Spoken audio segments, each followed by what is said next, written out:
you are fully represented by the larger part of you, the part of you that is the most consistent, forward-looking, connected to guidance and source and love. That part of you that never gets pinched off, no matter what's going on. That larger part of you is here, not to represent you, not even to support you, because that implies something that isn't true, but to sustain you. That's different than supporting you. To refresh you, that's different than supporting you. To focus on the aspects of your life that you have decided that you care about, because you're not so good at that, the physical part of you. You're an extension of source energy, but here in these physical bodies, you get distracted by what's in front of you, or by what's really loud, or by what a lot are talking about, or even one who is up close to you is talking about. And so you don't stay focused in your best interest all the time, but your inner being stays focused in your best interest all the time. That is the reason that you have emotions. Your emotions let you know how much you, physical you, is focused in your best interest in any moment in time. Because when you are, you feel stable and clear and secure and frisky and exhilarated and fun and happy and interested. Passion and love and all that stuff that you say and we know that you want to feel. That's what you feel like when you have practiced yourself into a momentum of that kind of focused stability. But you live in a world of such variety and such contrast, and so many demanding your attention, or at least asking for it, making big noises to get it. And because you are uplifters, you often think of yourself as problem solvers, and so you think of yourself as those who must ferret out the problems in order to solve them. And that's the biggest reason that you distract yourself from the vibrational frequency that is really who you are. You feel the worst when you are really trying to do the most.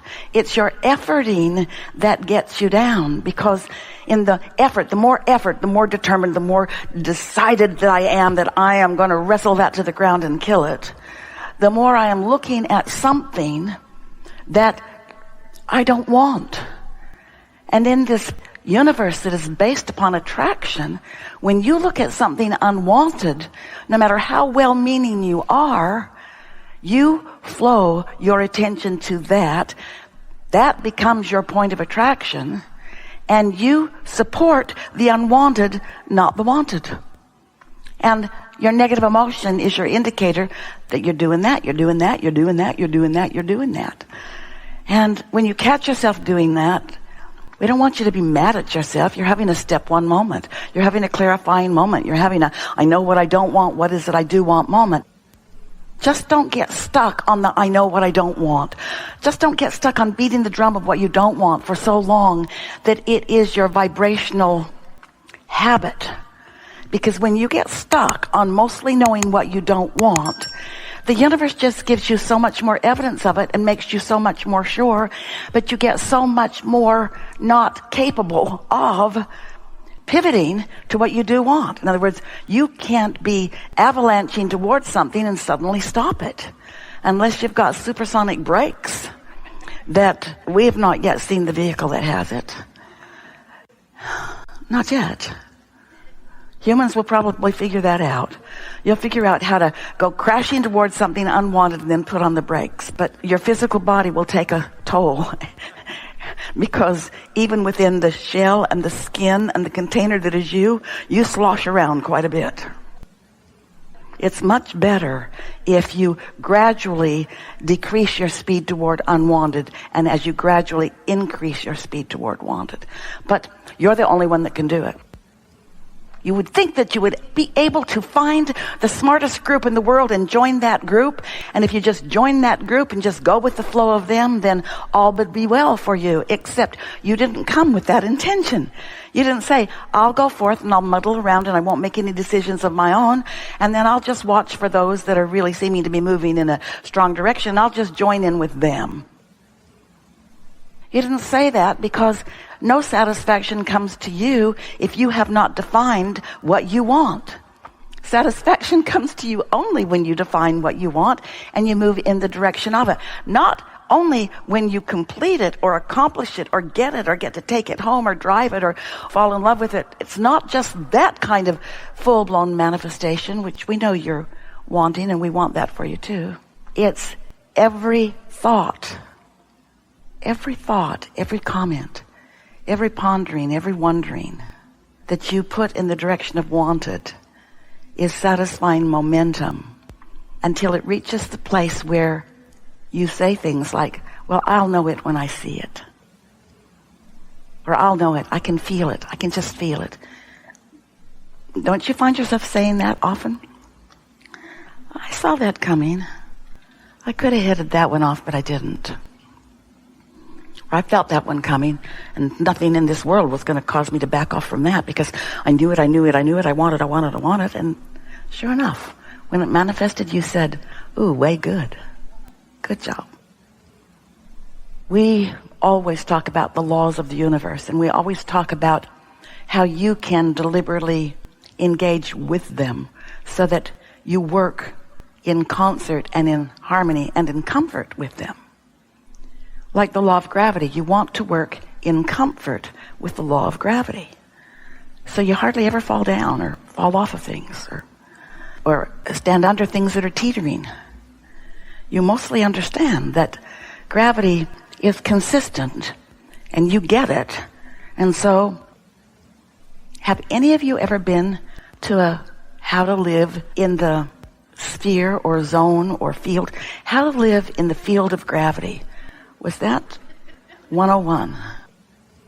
Does anybody have a master's degree in that? Or is it just so obvious? And we know the scientists and the physicists, they've discovered how to put enough intention into the mix that they can have their way with gravity. They actually fly because they've discovered propulsion.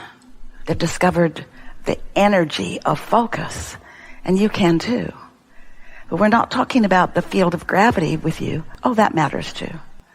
We're talking about the field of attraction. We're talking about how what you give your attention to causes you to accomplish a point of attraction that is the reason that anything that comes to you, anything and everything that comes to you does.